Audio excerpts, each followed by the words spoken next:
नमस्कार। News room में आप सभी का स्वागत है। विश्व स्वास्थ्य संगठन के अनुसार हवा में मौजूद अति सूक्ष्म कण जो फेफड़ों के रास्ते सीधे रक्त में प्रवेश कर जाते हैं, उनकी सीमा 5 माइक्रोग्राम प्रति घन मीटर से अधिक नहीं होनी चाहिए। पर विडंबना देखिए कि दिल्ली जैसे महानगरों में यह स्तर 700 माइक्रोग्राम प्रति घन मीटर तक पहुंच चुका है। यानी एक कमरे में 21,500 माइक्रोग्राम जहर तैर रहा है। डॉक्टर इसे रोज 30 सिगरेट पीने के बराबर मानते हैं। साथ ही आज स्थिति यह है कि दिल्ली, मुंबई, कोलकाता, अहमदाबाद जैसे शहरों में 150 से 200 माइक्रोग्राम PM 2.5 को सामान्य मान लिया गया है। देखा जाए तो अगर हवा कोई उपभोक्ता उत्पाद होती तो उस पर चेतावनी लिखनी पड़ती कि सांस लेना स्वास्थ्य के लिए हानिकारक है। इसमें कोई दो राय नहीं कि भारत की सबसे बड़ी समस्या नीति की कमी नहीं, बल्कि नीति लागू करने की इच्छा शक्ति का अभाव है। नियम सिर्फ कागजों में है। सड़कों पर जितनी गाड़ियां दौड़ रही हैं, उतनी ही सड़क के दोनों किनारों पर पार्किंग में भी खड़ी मिलती हैं। वाहन प्रदूषण कम करने के लिए पुरानी गाड़ियों पर रोक की बात होती है, लेकिन सार्वजनिक परिवहन आज भी अपर्याप्त है। उद्योगों को राष्ट्रीय प्राथमिकता बताया जाता है, लेकिन जब वह GDP में बड़ा योगदान देते देते हवा को भी जहरीला बनाते हैं तो इस पर चुप्पी साध ली जाती है। कचरा जलाना, निर्माण स्थलों की धूल, डीजल वाहन, थर्मल पावर प्लांट, सबके लिए नियम है, पर पालन किसी का नहीं होता। इसलिए सर्दियों में जब हवा स्थिर हो जाती है, तब शहर अपने ही धुएं में घुटने लगते हैं। यहाँ सवाल यह भी उठता है कि जब वायु प्रदूषण से चीन निपट सकता है तो फिर भारत क्यों नहीं? हम आपको बता दें कि चीन में भारत से कहीं अधिक कारें और फैक्ट्रियां हैं, फिर भी वहां की हवा बेहतर है। लेकिन यह कोई चमत्कार नहीं, बल्कि कठोर निर्णयों का परिणाम है। चीन ने समय रहते कोयले पर निर्भरता घटाई, प्रदूषणकारी उद्योगों को शहरों से बाहर किया, इलेक्ट्रिक परिवहन को बढ़ावा दिया और पर्यावरणीय नियमों को सख्ती से लागू किया। वहां नियम तोड़ना महंगा सौदा है, लेकिन भारत में नियम तोड़ना अक्सर सुविधाजनक होता है। यहाँ तो यह भी देखने को मिलता है कि सरकार कोई कठोर नियम ले आए तो जन आक्रोश के चलते उसे अपना फैसला वापस लेना पड़ जाता है। ऐसे में सवाल उठता है कि सरकार को क्या करना चाहिए? जवाब यह है कि सबसे पहले वायु प्रदूषण को आपातकालीन सार्वजनिक स्वास्थ्य संकट के रूप में स्वीकार करना होगा। साथ ही सिर्फ दिल्ली की ओर से कदम उठाने से काम नहीं चलेगा, बल्कि पूरे NCR क्षेत्र में एक जैसे नियम लागू करने होंगे। NCR क्षेत्र में सार्वजनिक परिवहन का तेजी से विस्तार करना होगा, इलेक्ट्रिक वाहनों को बढ़ावा देना होगा, निर्माण स्थलों और कचरा प्रबंधन पर सख्ती करनी होगी, उद्योगों के लिए प्रदूषण फैलाने पर जीरो टॉलरेंस नीति लानी होगी और शहरों के भीतर हरित क्षेत्र बढ़ाना होगा।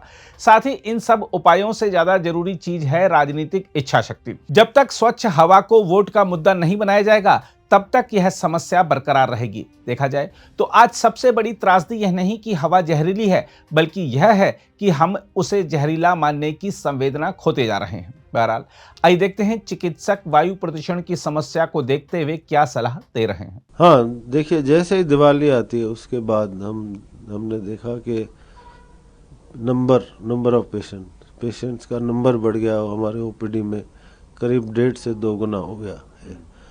दूसरा ये है कि 2 तरह के मरीज़ मैंने देखे। एक तो ये है जिनको कोई भी हेल्थ प्रॉब्लम नहीं थी, अस्थमा नहीं था, ब्रोंकाइटिस नहीं थी। ये वो पेशेंट्स हैं जिनको गला ख़राब होने लग गया, खांसी हो गई, नाक बहने लगी, छाती में तनाव होने लग गया, सांस फूलने लग गई, तो और उनको बुखार नहीं होता। और मेरे पास आने से पहले वो एंटीबायोटिक ले चुके होते हैं, कई बार 1 course, 2 course, 3 course, cough syrup पीते हैं और स्टीम लेते हैं, लेकिन फ़ायदा नहीं होता। और जब एग्जामिन करो तो नॉर्मल होता है, एक्सरे करो तो भी नॉर्मल होता है। और उनके जब लंग फंक्शन करते हैं तो उनका लंग में इन्फ्लामेशन बहुत ज़्यादा होता है। तो आपके माध्यम से मैं बताना चाहता हूँ कि ऐसे पेशेंट्स को बार बार एंटीबायोटिक ना लें, डॉक्टर से मिलें। और हमें कई बार इनको इनहेल्ड स्टीरॉइड्स, कॉर्टिकोस्टीरॉइड्स या कभी कभी स्टीरॉइड की गोलियां भी देनी पड़ती हैं रिस्पांस के लिए, लेकिन बार बार एंटीबायोटिक खाने से कोई फ़ायदा नहीं। दूसरी तरह के मरीज़ वो होते हैं जिनको पहले से अस्थमा या ब्रोंकाइटिस या COPD जिसको कहते हैं, या फिर जो ऑक्सीजन पे होते हैं, एल्डरली होते हैं। ये जो होते हैं उनको फिर सीवियर डिजीज़ होती है, वो इमरजेंसी में आते हैं, उनको नेबुलाइजेशन की आवश्यकता बढ़ जाती है, ऑक्सीजन की आवश्यकता बढ़ जाती है। इनको फिर हमें एडमिट करना पड़ता है, हमारे आईसीयू एडमिशन भी कुछ मात्रा में बढ़ जाते हैं। इनको न्यूमोनिया भी होता है, और जिनको न्यूमोनिया होता है वो थोड़ा ज़्यादा सीवियर होता है। तो ये एक रिस्क, उनकी लाइफ को भी रिस्क होता है। देखिए, ऐसा है कि दिल्ली शहर में जो बच्चों की जो लंग कैपेसिटी है वो कम है। ये एक रिसर्च हो चुकी है ऑल इंडिया इंस्टीट्यूट में बहुत साल पहले, और ये भी पता है कि हर तीसरे बच्चे को अस्थमा है और उनको नेबुलाइजेशन की ज़रूरत पड़ती है। तो जो वायु प्रदूषण से छोटे बच्चे और एल्डरली, ये दो तबका है जिनको बहुत ज़्यादा असर होता है। छोटे बच्चों को फिर खांसी होती है, उनकी पसली चलने लगती है, हॉस्पिटल में एडमिट भी होना पड़ता है और बार बार नेबुलाइजेशन की भी ज़रूरत पड़ती है। तो और जो एल्डरली पेशेंट्स हैं उनको फिर इतनी तकलीफ़ होती है कि उनको हॉस्पिटल में भी एडमिशन लेना पड़ता है। तो प्रश्न ये है कि क्या करें और सुझाव आपके क्या होंगे? हाँ, तो क्या ना करें, ये भी प्रदूषण के लिए डू एंड डोंट्स जिसको कहते हैं कि वो क्या करें। तो मेरी ये सलाह है कि इस समय AQI सीवियर और वेरी सीवियर और हैजार्डस लेवल तक पहुंचा हुआ है। सुबह स्मॉग होता है, विजिबिलिटी भी नहीं होती है। तो इस समय पे कोई भी सुबह वॉक पे ना जाए, चाहे वो हेल्दी हो, चाहे वो उसको अस्थमा हो या नहीं हो, क्योंकि सुबह को जो स्मॉग के दौरान जो एयर पोल्यूटेंट है वो ब्रीदेबल नीचे सतह पे रहते हैं। जब धूप आती है तो फिर वो ऊपर चले जाते हैं। दूसरा ये बात है कि जब हम एक्सरसाइज करते हैं तो हम जो हवा की मात्रा है वो 5 गुना लेते हैं। जैसे 5 लीटर नॉर्मली लेते हैं तो वो 25 लीटर हो जाती है। और जब आप एक्सरसाइज करते हैं तो आपका मुंह खुल जाता है और सांस नाक के बजाय मुंह से जाती है। तो नाक का जो फिल्टर होता है जो हमें प्रोटेक्शन देता है पॉल्यूशन से, वो भी नहीं काम करता। तो इसलिए हमें नुकसान ज़्यादा होता है और फ़ायदा कम होता है। एक तो ये। दूसरा ये कि इस समय जहाँ तक हो सके घर के अंदर ही रहें, बाहर ना जाए। अब जिसको जॉब करना है वो तो जाएगा ही, लेकिन जो अंदर रह सकते हैं, जो एल्डरली हैं, जिनको बीमारी है, जिनको अस्थमा की बीमारी है, हार्ट की बीमारी है, वो घर पे ही रहें तो अच्छा है। बहुत ज़रूरी हो और बिज़ी मार्केट में और बिज़ी ट्रैफिक एरिया में तो बिल्कुल नहीं जाना चाहिए। अगर बहुत ज़रूरी जाना है तो मास्क यूज़ करें। तो मास्क, ऑर्डिनरी मास्क का कोई फ़ायदा नहीं है। N95 या N99 मास्क यूज़ करना चाहिए। अब हर घर में एयर प्योरीफायर है आजकल। हर कोई सोचता है कि एयर प्योरीफायर ले लिया तो मैं बिल्कुल प्रोटेक्ट हो गया, लेकिन एयर प्योरीफायर इस्तेमाल करने की मर्यादा होती है।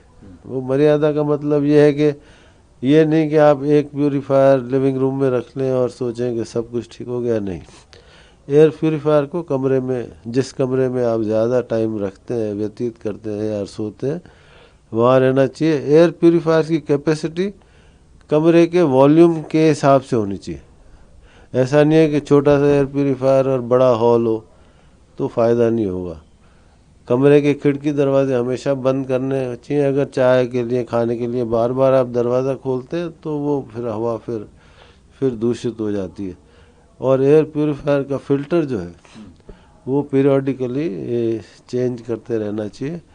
और इसका हेल्थ पे कितना फ़ायदा होता है ये अभी इसका प्रमाण बहुत कम है हमारे पास। लेकिन फिर भी जो लोग एल्डरली हैं, जिनको हेल्थ इश्यूज़ हैं, जो अंदर रह सकते हैं, वो एयर प्योरीफायर का इस्तेमाल कर सकते हैं। जो 60 साल से बड़े हैं उनको इन्फ्लुएंजा और निमोनिया का वैक्सीन समय समय पर लगाना चाहिए। और आखिर में बोलूँगा कि सेल्फ मेडिकेशन ना करें। जैसे ही कोई खांसी होती है तो आदमी एंटीबायोटिक लेना शुरू कर देता है, कफ सिरप लेना शुरू कर देता है। अगर आप भी लेना चाहते हैं देश दुनिया की तमाम जानकारी तो आज ही सब्सक्राइब करें हमारे चैनल को। साथ ही नीचे दिए बेल आइकन को जरूर दबाएं ताकि हर अपडेट आप तक पहुंच सके।